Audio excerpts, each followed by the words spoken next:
Right, just for the guys that joined us now, we've got Melvin and Sandy Fox from the Great Britain Model T Ford Club that's joining us tonight. So just if you see Sandy Fox up there, that's Melvin sitting there at the moment, so that you know who's joined us. So warm welcome to each and everyone. Thank you to everyone that joined us on the meeting this evening. A special thanks again to Philip Kushka, that was prepared to do the presentation tonight on the way we can identify the brass Model T Fords. Yeah, we decided that we're going to ask each and every club member to send us questions, forward the questions, especially to Philip, as he's the convener of a group of guys that will handle these questions, so that we can use these questions at our technical evenings to answer them. But if you want to ask a question, just unmute yourself and please ask questions. It's also always nice if everybody participates, and it makes it easier for the guy that does the presentation. Okay, that's it for now. Over to you, Philip. Thank you very much, Cobus. Here we are. Sandy, I prepared this whole thing in Afrikaans. So you're putting a little bit of pressure on me now to all of a sudden try and convey the message in English. Oh, no, please. Philip, just carry on in Afrikaans. No, that's fine. I'll try my best. So if I do speak a little bit of Afrikaans in between, it's not that I'm trying to be disrespectful.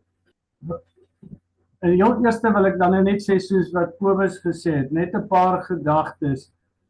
Die idee vanaand is glad nie om iemand se kar te kritiseer of om te sê die kar is minderwaardig nie. Ons elkeen se Model T is sy liefde, en die groot punt eintlik is dat ons net ons Model T's moet geniet. 'n Gedagte ook is dat die FSA karre wat gebou is in die FSA, die karre wat in Kanada gebou is en die karre wat in Engeland gebou is, het werklik van mekaar verskil. So die data wat ek deurgee vanaand kan korrek wees miskien vir Kanada, maar is nie reg vir Amerika nie, of omgekeerd. Dit wil vir ons lyk asof die Kanadese karre die voorlopers was vir veranderinge wat in Amerika geïmplementeer is eers op 'n later stadium. So jy het eers die verandering gekry in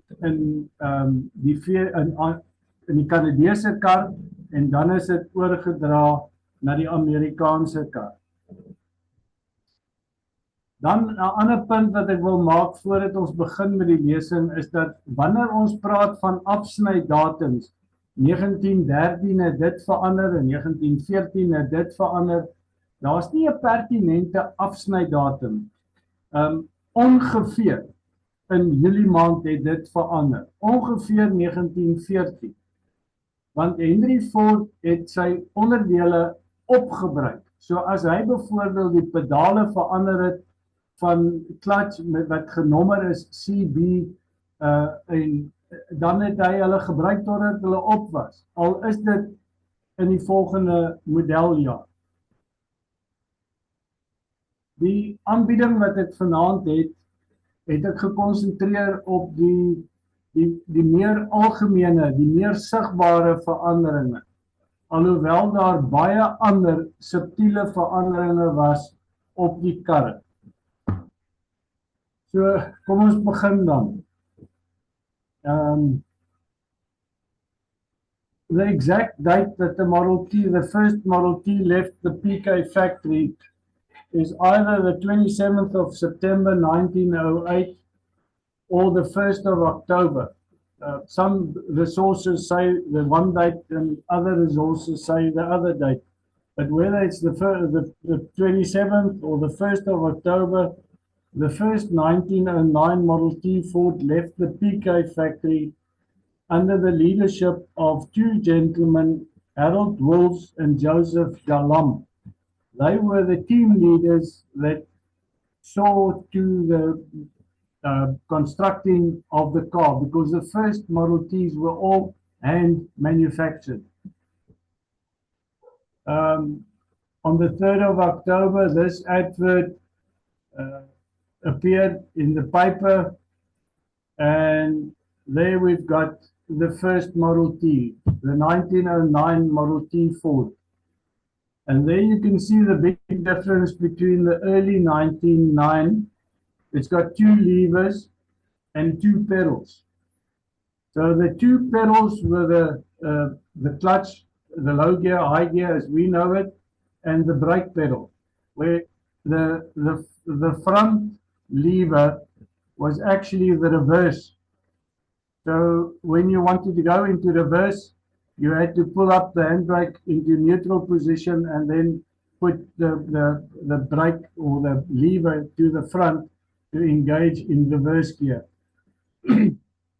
But this was not a good idea.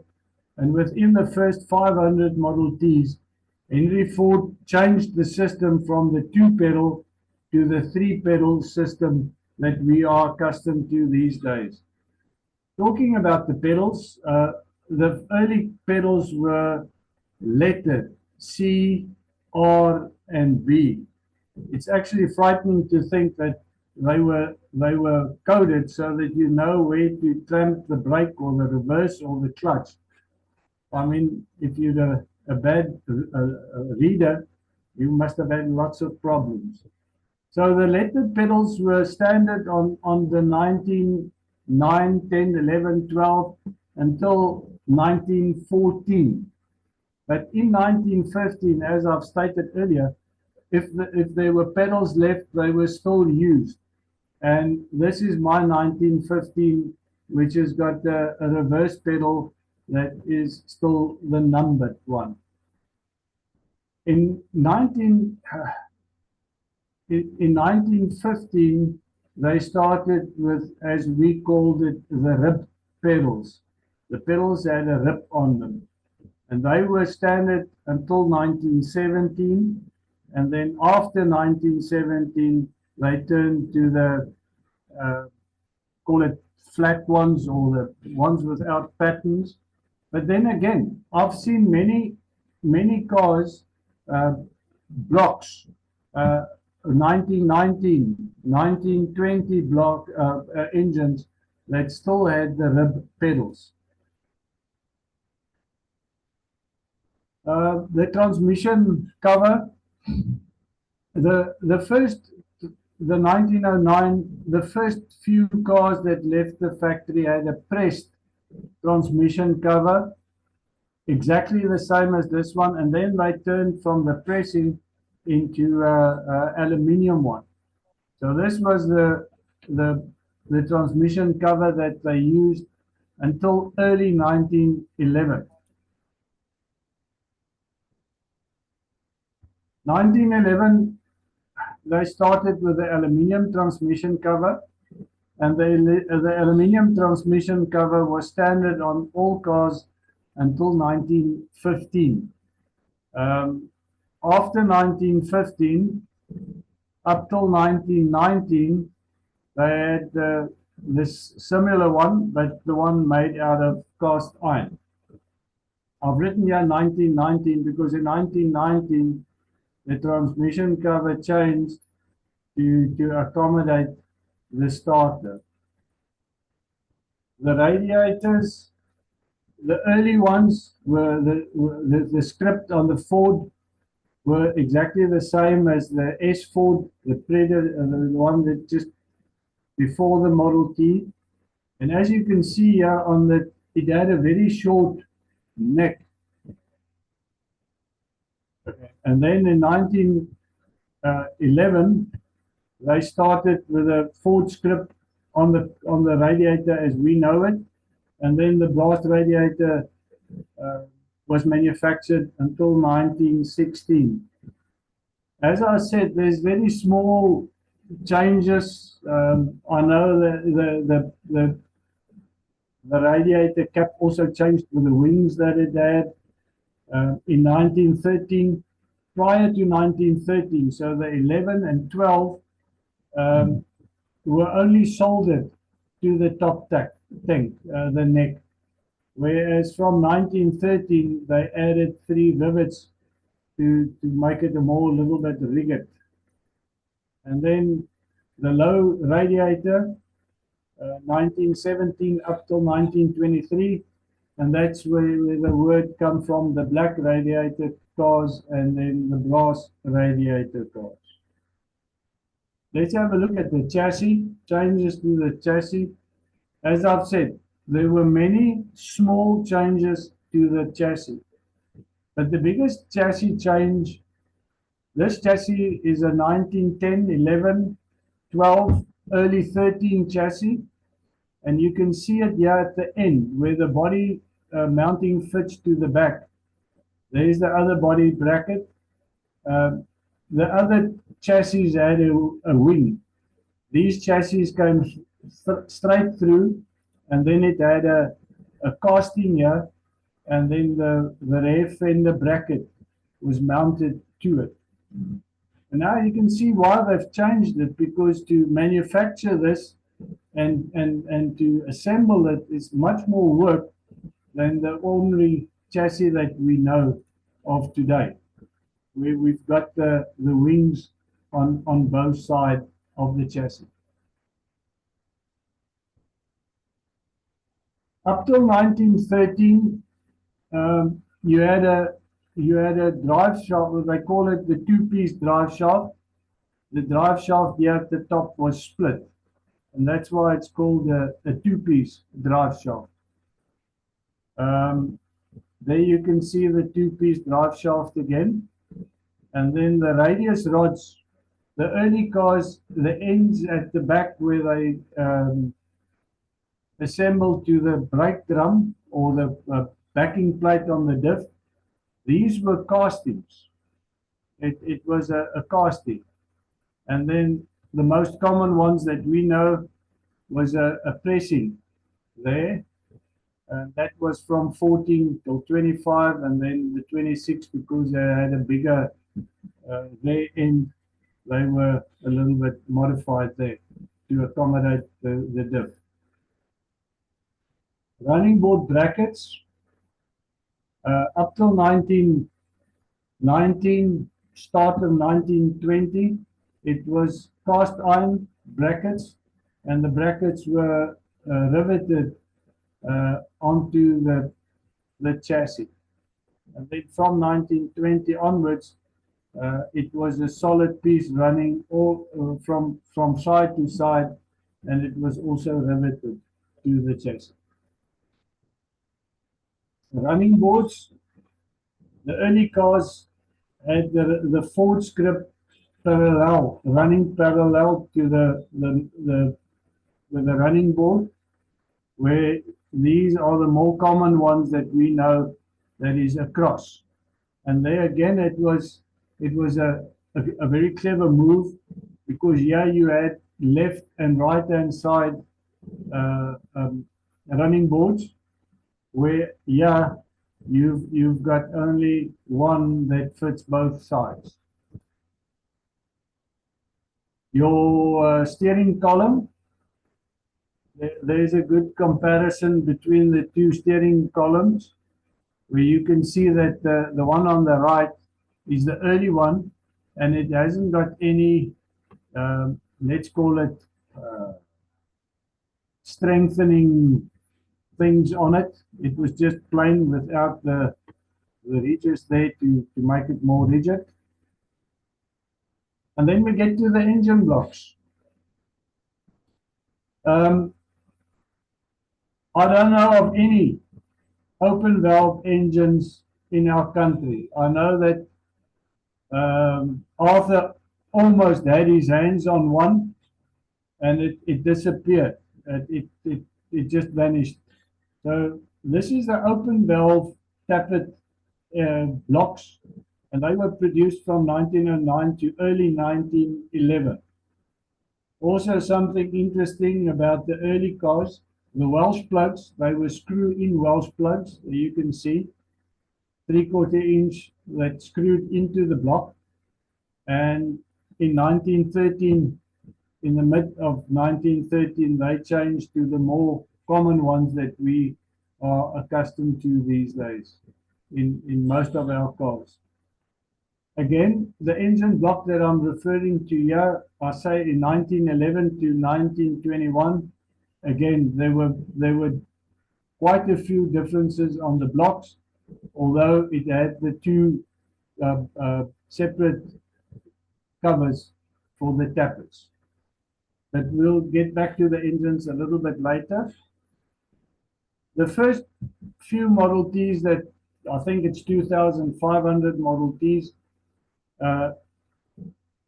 they had a water pump system running at the front, and this was also something that Henry Ford he stopped it because it gave him a lot of problems. The positioning of the engine numbers, that is also an interesting thing, is that the early engine numbers, the early cars had the engine numbers on the right-hand side.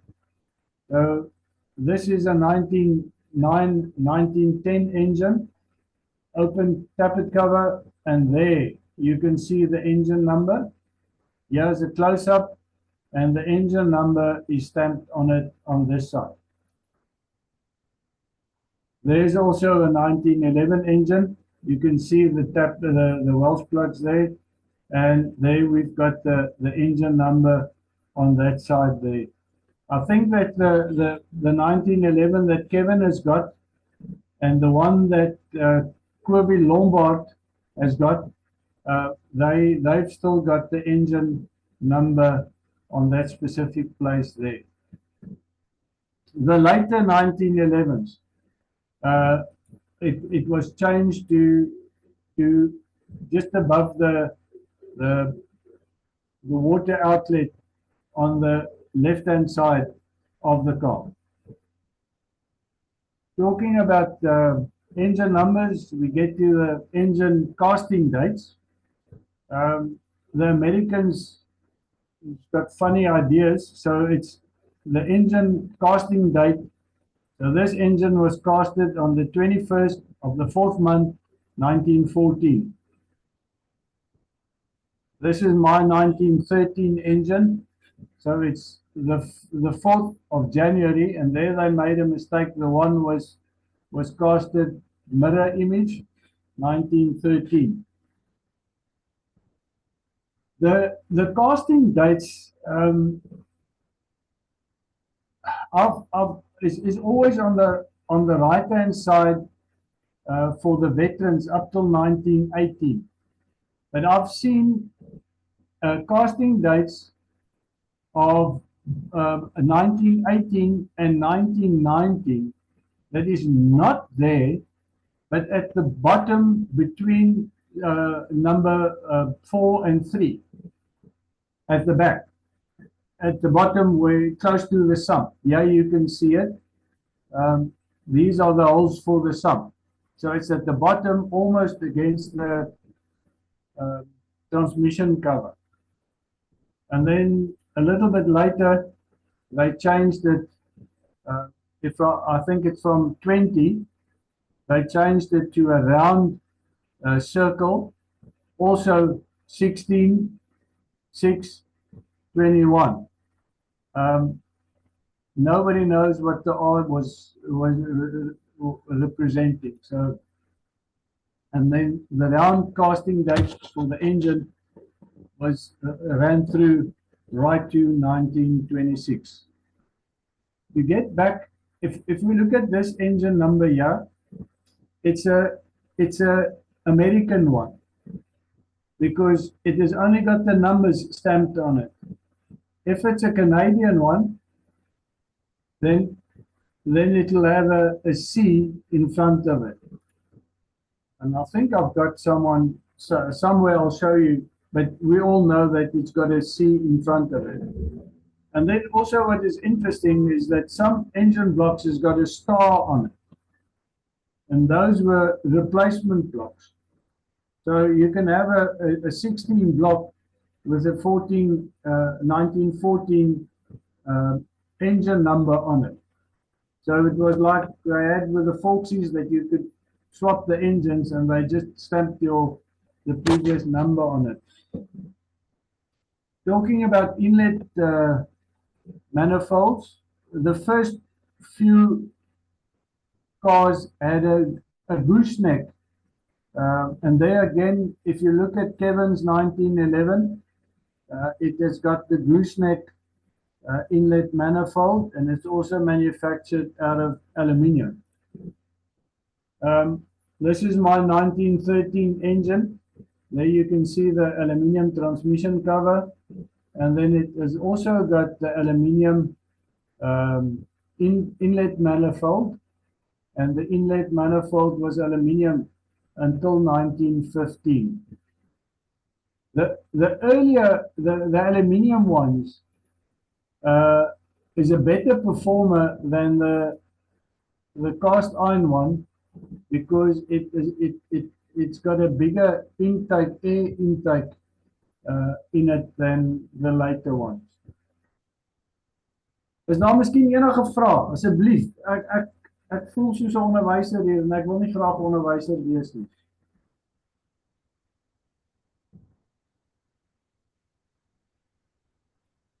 Right, then we get to the cylinder head. Yes, Stef. Op my manifold is al so dit lyk amper soos 'n silencertjie oom. Wat is daai dingetjie oom? Daai klop dingetjie. Yes oom.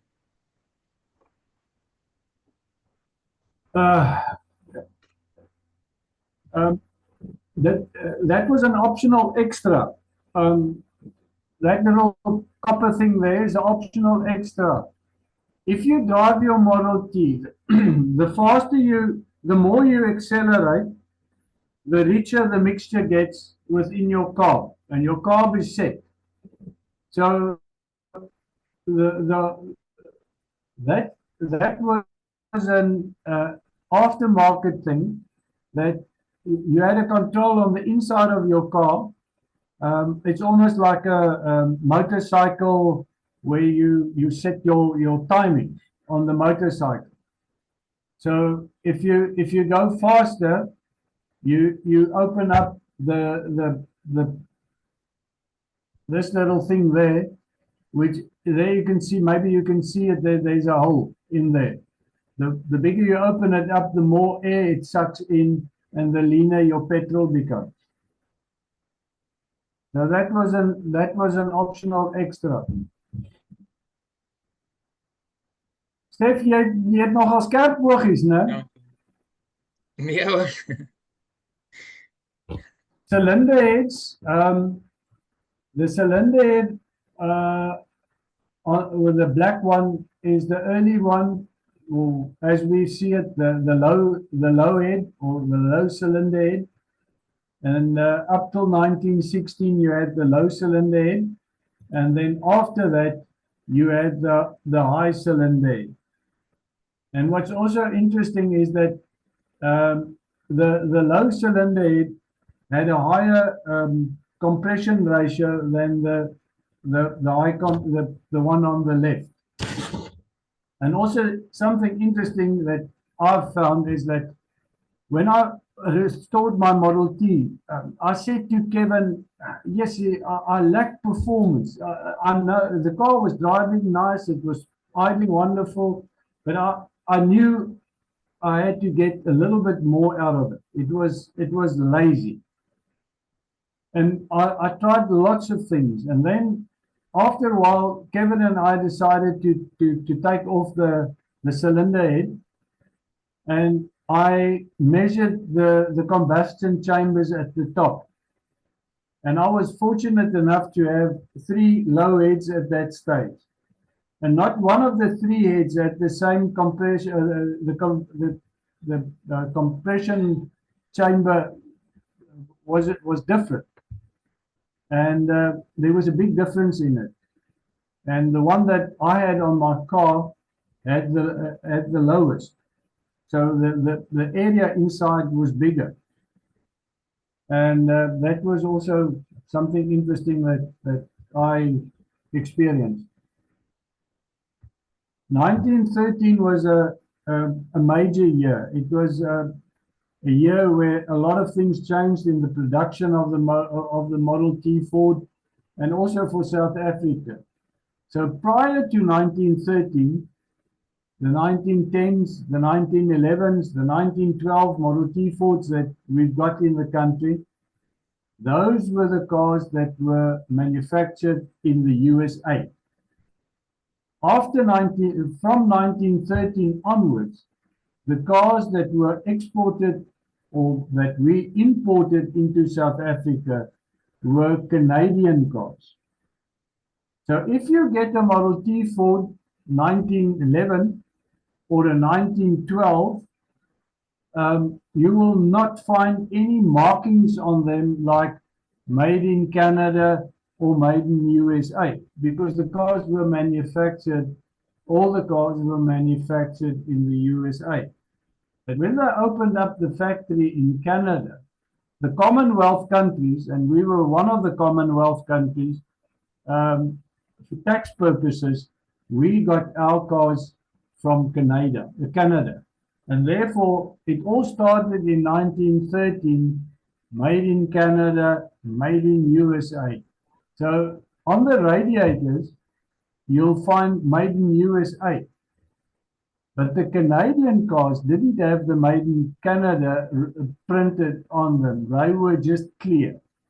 But all the Canadian cars had made in USA on the brass radiators from 1913 onwards. Almost all the parts were identified made in USA. The cylinder top, the cylinder head, the engine block, the running boards, the radiator, they were all branded made in USA, made in Canada. And there we can see that the engine numbers is C82, whatever the case may be. But prior to that, we didn't have the C. So if for instance, like Arthur's 1912 Model T Ford will have no made in Canada or made in USA written on it. This made in USA, made in Canada only started in 1913. Then we get to the sump. A good change that Henry Ford made was the sump, because 1910 it had a solid sump. It didn't have an inspection plate here. Die oliepanne het ook aansienlik verander, en dan hierdie is die skerppunt oliepan waarvan ons praat, en hy was tot en met 1917 het jy die skerppunt gekry. 1917 het hulle hierdie gedeelte vergroot vir 'n groter poelie hier op die kring. Maar ek meen daai groter poelie het eers in 1919 gekom. So dis 'n verandering wat gemaak is wat eers later ten volle geïmplementeer is. So hier kan jy die oliepan sien van 1911 tot 17, en weer eens, daar was klein veranderingkies, soos hierdie uitlaat vir die olie, dit het verander. Hier waar die armpies waarna hy hang, daai goed het verander, want die vroeë sumps het 7 rivets gehad, en die 1915 dink ek het net iets soos 5 gehad, so, of 3 gehad. Hulle het ook minder geraak. Hierdie is die sump wat ons meestal maar ken.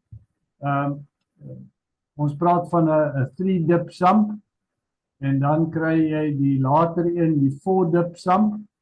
Hierdie is 'n baie oulike oliepan, want jy kan tot by jou 4de myn op hom kom. En dan die 26, die 25-26 oliepan is heeltemal anders as jy kan nie hierdie samp, 'n 25 samp op 'n 26 op 'n 27 gebruik nie. Omrede as jy hier kyk, hier wat die pyltjie is daar so riffie en hulle moes daai uitstulping moes hulle gemaak het om die 26 se breë briekdrom te akkommodeer. As jy hierdie ene gebruik, gaan jou briekdrom gaan nie pas nie. Gaan net nie werk nie. And then the engine mountings, the early cars, 1909 till 1919, had an engine mounting there with 2 U-bolts. And then from 19 onwards, it only had 1 little U-bolt there. En dan hierdie is in 1926 sinne, want die voorste apron het hier vasgeskroef. Goed, dan kom ons by die ewenaars. I think in our country we've only got 2 6-rivet diffs. The one 6-rivet diff is in Peter Hall's car, and the other 6-rivet diff, Leon Olofsson, Guy Elf, he's also got the 6-rivet diff. It was actually a very weak diff because hy het hier gebreek. Hier het hy gebreek. Hierdie was it was pressed steel. So dit was nie 'n baie goeie ontwerp gewees nie, en Henry Ford het baie gou verander en vroeg in 1911 het hy dit verander. The backing plate here had no ribs in it. It was flat. Hier kan ons sien die ewenaar, die 1912, 1915 ewenaar. Hy het ook 12 rivets gehad, maar hy 12 rivets hier, hy 12 hier gehad in 12 dae, waar die ander een 6 hier gehad het in 6 dae. Maar die middelgedeelte is die begin van die ewenaar soos wat ek en jy hom ken. En as jy hier gaan kyk, hier agter hierdie plaat, dan is hy ook glad. Hy het nie versterkingsribbetjies gehad nie. En dan, hierdie is die 1915 ewenaar. Die ewenaar soos wat ek en jy hom ken, maar 1915-16 het die ewenaar, hier waar jou remme is, was hy ook glad gewees. Hy het nog nie sy versterkingsribbetjies gehad nie. En as jy kyk na die olie, waar jy die olie ingooi, dan is hy in die middel van die ewenaar. En in 1917 het hulle hom toe verander sodat daai gat laer is, sodat as jy jou olie ingooi, dan gooi jy die olie in tot die olie uitloop, dan weet jy die olievlak is reg en dan kan jy hom toedraai. Hierso moes jy 'n spesiale metertjie gehad het, want jou olievlak het omtrent hier gelê. Ja. En dan hierdie ewenaars is die ewenaars wat volop is in ons land, en dan agter by die remme, dan sal jy ook sien dat hy het versterkingsribbetjies op. Die Philip, wat is 'n ewenaar in Engels? Ja, Wat is 'n ewenaar? Die woord. is 'n differential. Okay, thank you. Dankie. Philip, Nou verstaan ek. Philip, kan ek Yes. iets vra? Is dit nie hoekom my ding lek op die linker agterseël nie? Want ek gooi hom dieselfde met die hoogte van daai ding laat hy uitloop daar. Dan is die olie dalk te veel op die diff. Ek dink dit kan miskien 'n bydraende faktor wees. Maar as hy lek daar, dan lek hy. So dit kan 'n bydraende faktor wees, maar ek dink nie dis die primêre oorsaak. Okay, goed. Die Typer vere was van 1910 tot 1916 1916 voor was hulle getyper.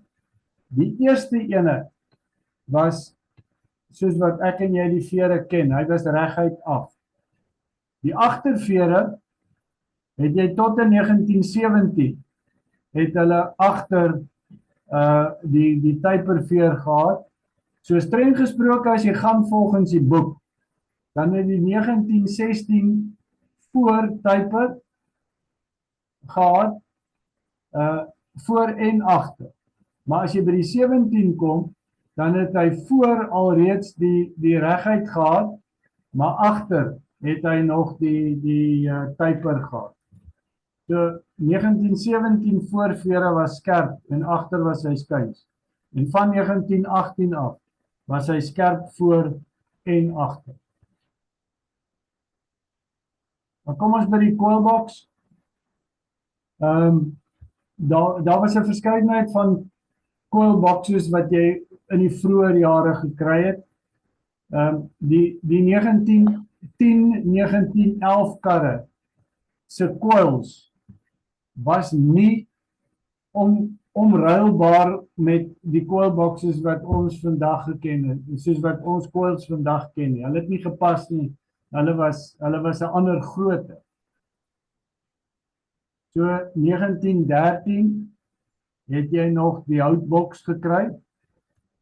1914, vir die eerste jaar het jy 'n staalkoelboks gekry soos wat ons hom ken, maar sy deksel was absoluut gelyk.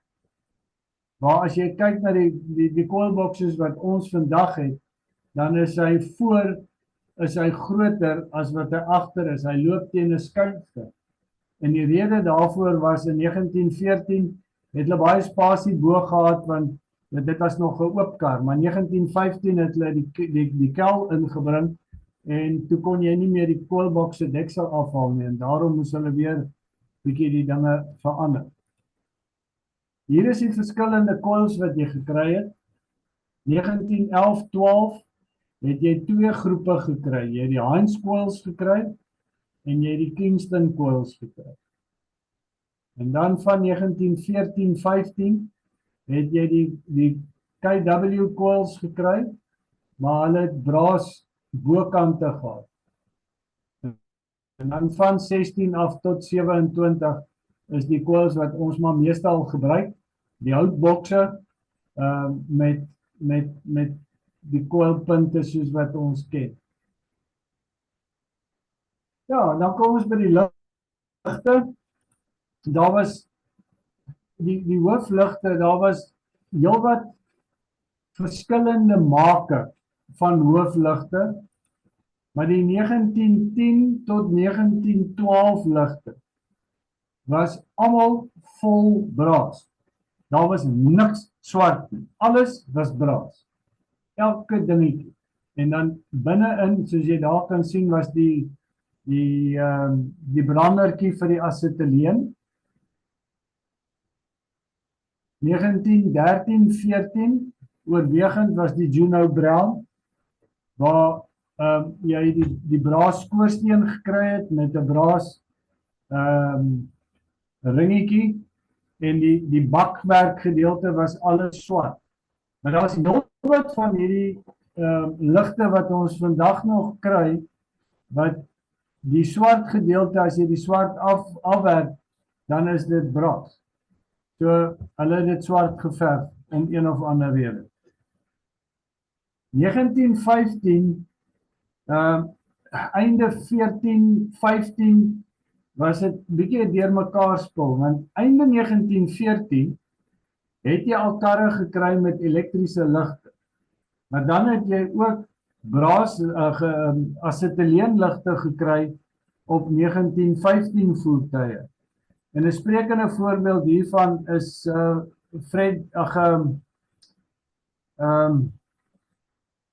Freddy se kar wat in 1915 is, 'n vroeë 15, maar Freddy se kar het nog die asetyleen gaslampe. Hierdie is my 15 wat 'n Maart 15 is wat alreeds die magneto ligte het maar wat nog steeds gekoppel is op die braasligte se standaartjies. So dit was bietjie 'n deurmekaar jaar gewees. So na Maart 1915 het die lig dieselfde gebly, maar net sy standaard het verander na die een steel soos wat ons hom tans ken. 1916 het die braas weer 'n bietjie minder geword en het die ligte se rame voor het verander na swart toe. Die syligte, dieselfde storie. Hierdie is 1910, 1911, want hy het 'n 3-dubbele skoorsteen en alles is braas. En hierdie is dan nou die 1913, 1914 ligte wat weer gedeeltelik swart was en 'n bietjie braas. Selfde met die syligte. En dan interessantheid, hierdie ligte, die syligte, het tot in 1926 op van die 1926 modelle voorgekom. So dit is as jy gaan kyk, as jy hieronder gaan kyk, nie baie keer nie, maar dit kom gereeld voor, dan is daar 'n patentdatum daar geskryf. So jy kan gaan kyk, baie van hulle is gepatenteer dat hulle ook 1926 is. Spoedmeters, weer eens 'n sprekende voorbeeld, 'n Freddy se kar, speedometers was standaard toerusting op alle Model T's tot en met 1915. Vroeg 1915 het hulle die speedo weggevat en jy kon 'n speedo bestel het, maar dan was dit addisioneel geweest. Die toeters, daar was 'n verskeidenheid make, non-perennial, Rubes, standard. Hierdie is die 1910-1911 toeter. Hy het 'n dubbele kurwetjie hierso. Hierdie is die standaard 1911-12 toeter. Die 13 sinne lyk presies dieselfde, behalwe dat hy is gespuit. En dan is dit interessant dat die 1915 toeter was binne in die engine. Jy kan sien hierdie is binne in die engine. Nou, as jy kyk na die engine kap van die vroeë karre, 1910, 11, 12, 13, 14, dan het hulle nie louvers gehad aan die kante nie. En almal dink dat die louvers wat aan die kante van die engine kap is, of is daar vir verkoeling, maar dit is glad nie so nie. Dit is in 1915 het jy die eerste louvers gekry, en die rede hoekom hulle die louvers ingesit het, is omdat die kar se toeter nou in die engine kompartement gesit het, en nie meer buite die engine. En dit is die rede hoekom al dit was nie soseer vir verkoeling, want in 1915 het die magneto toeter ingekom, en hy was ook aan die binnekant van die engine kap. So, baie mense dink dat die Claxton, wat meeste van ons so mal is oor, is 'n standaard Model T item, maar meeste van die bronne sê dit is nie so nie. Dit was 'n aftermarket product wat 'n nice to be was. En dis hoekom ons dit daai. Hierdie was my 'n interessante foto, want dit is eintlik uniek. Dit is hoe ons karre gekry het in daai jare. Hulle het so met 'n boks gekom. En dan het die handelaar het hom dan aan mekaar gesit. Hierdie is 'n 1913 Model T Ford, en ons kan dit sien aan die deure. 1913 was die enigste jaar waar jy die deur gekry het waar hy tot onder op die onderstel van die kar geloop het, reguit deur, en hy nie onder daai raampie gehad het nie. So hierdie is in 1913, en wat ook interessant is die spierwit bande. Ons kyk na die modderskerms. Die heel vroeë modderskerms was reguit voor, agter het hy ook 'n reguit modderskerm gehad, en hy het kom ons noem dit 'n ooglid gehad voor. Hier kan jy hom ook sien. 1911 selfde, weer die ooglid, ook reguit agter voor, maar dan die twee sitplekkarre, die Runnabouts en die Torpedo Runnabouts. Hulle het 'n ronde modderskerm agter gehad en 'n ronde modderskerm aan die voorkant. En dis een van die redes hoekom ek 'n 13 gebou het, is omdat die 13 'n totaal unieke kar is. 1913 het die modderskerms uitgekom sonder, hier kan jy dit sien, sonder die ooglid. Maar hy was nog steeds reguit voor en hy het reguit agter gehad. 1914, selfde storie, reguit voor, reguit agter, maar kyk daar die ooglid het weer verskyn. En dan wat interessant is, tot en met 1914 het hy 4 rivets gehad wat die modderskerm aan die onderstel vasgemaak. 4 voor en 4 agter. En nou as 'n ou die modderskerms met mekaar vergelyk, hierdie is 'n 13 modderskerm. Hy het 4 rivets. Hierdie is 'n 14 ene. En hy het ook 4 rivets daar. Maar kyk net hoe hulle verbeter.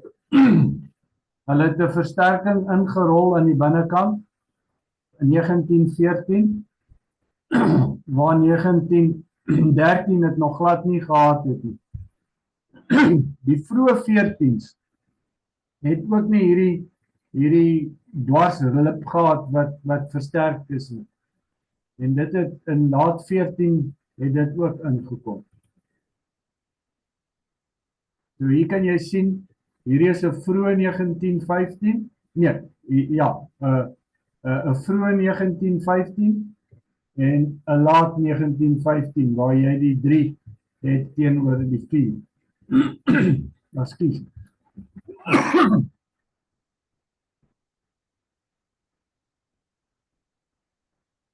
'n Mens kan nou sê, dis nou dom van Henry Ford of dis petty van hom, maar as jy dink, in 1915 het hulle 1000 Model T vir 1915s per dag in Kanada vervaardig. 1000 per dag.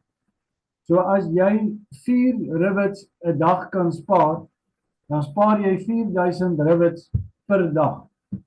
So as ou dit alles bymekaar tel, dan was Henry Ford miskien nie so dom. Hier is 'n 1915 model T Ford weer in sy afslaan. En hier kan jy weer sien, het hulle hom nou al die kante oopgebreek met sy wiele. 1916 het hulle weer verander aan die agtermodderskerms. 1915 was weer die eerste keer dat hulle hom agter gerond het.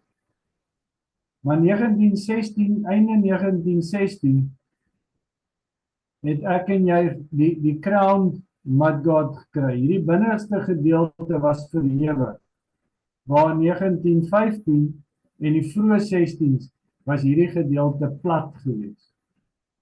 En dan kry ek en jy van 1916, 17 aan tot ander kant, waar die voormodderskerms en die agtermodderskerms die ronde kurwe opgehad het.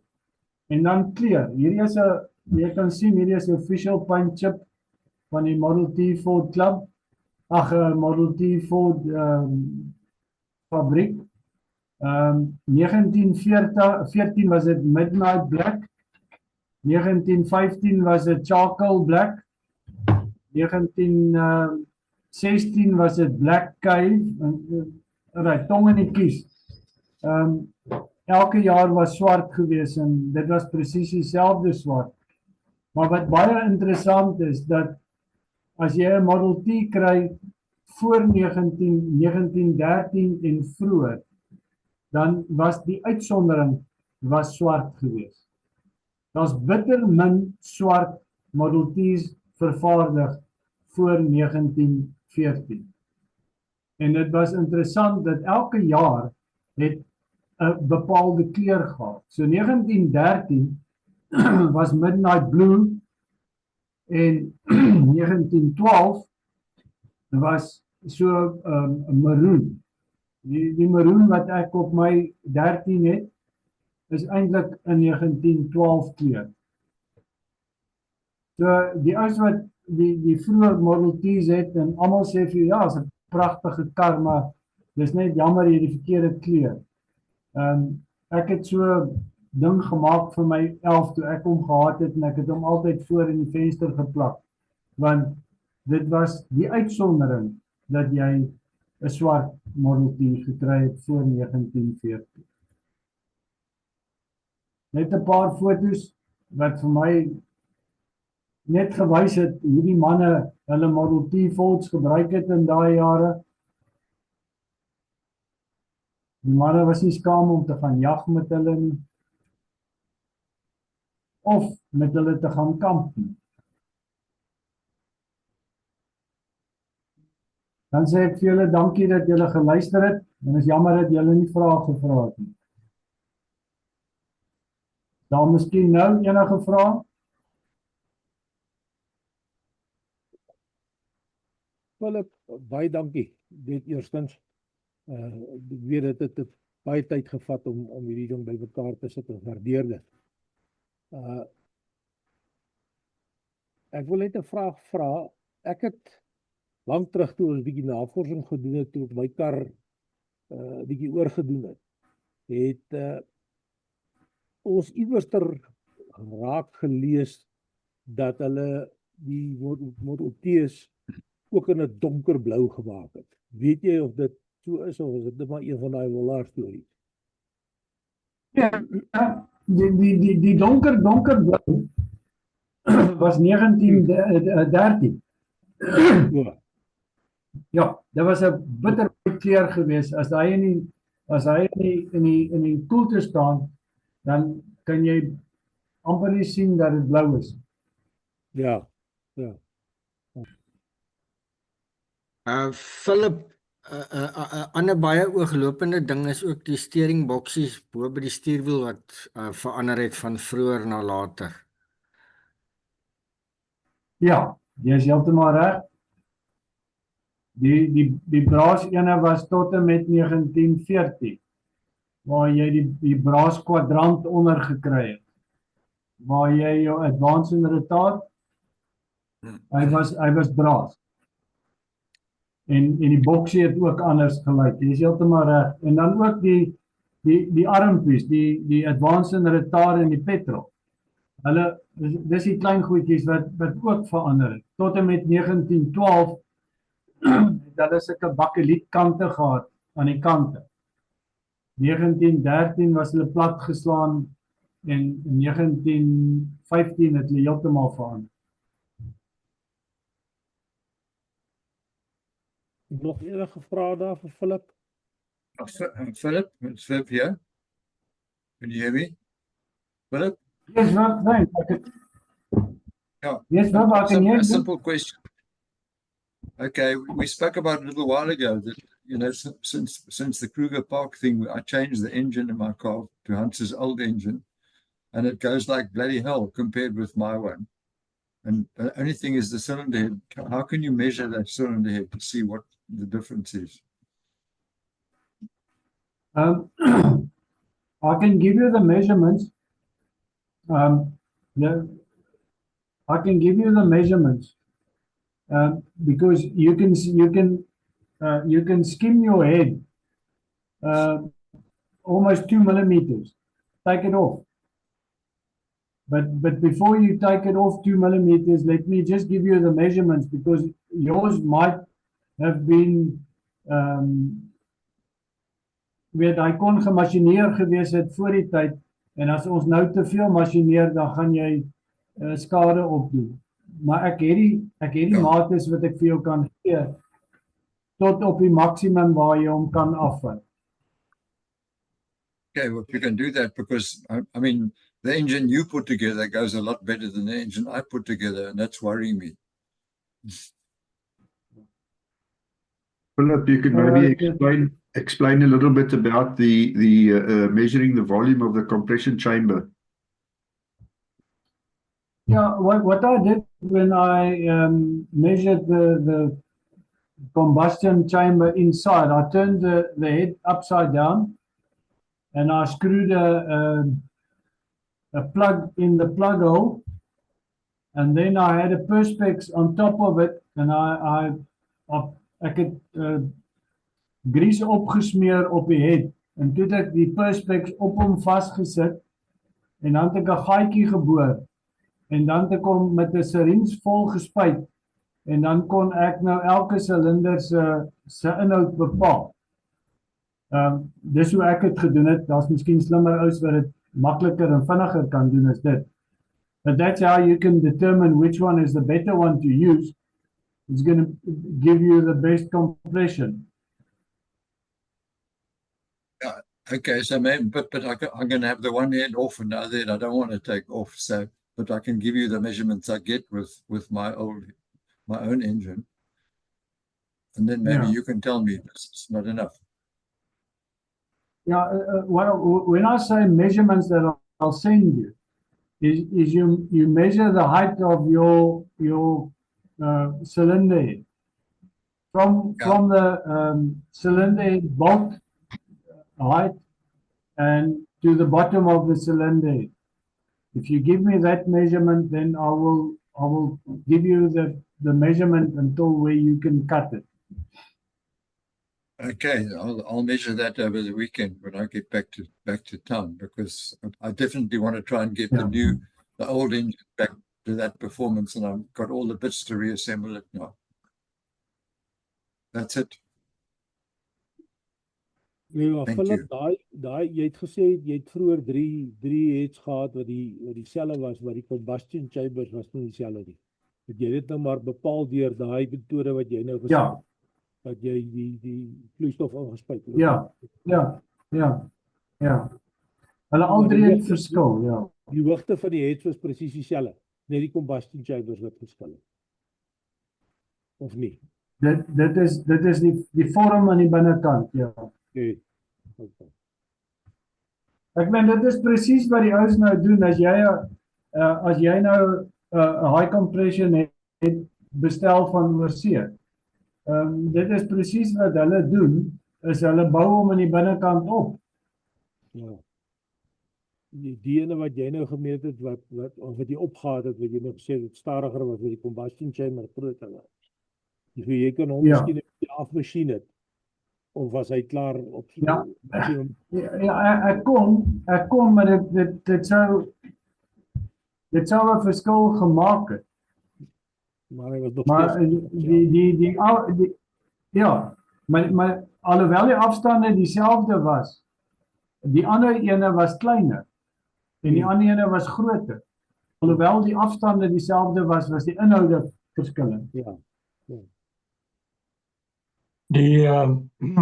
Ons het jare terug met die motorfiets, jy balanseer elke combustion chamber, en dit doen jy soos wat Philip gesê het, en ons het paraffin gebruik met die perspex op, en dan meet jy die volume wat ingaan met 'n pipet, en dan bepaal jy elke combustion chamber se volume, en jy balanseer dat elkeen so naby as moontlik dieselfde vat, dan het jy die beste performance op wat jy kry, but obviously hoe minder hy vat, hoe groter gaan jou druk binne-in wees. Ja. Ja. Ja, dit is basies wat ek gedoen het, Fred. Ja, dis 'n tydsame joppie, maar dis die moeite werd.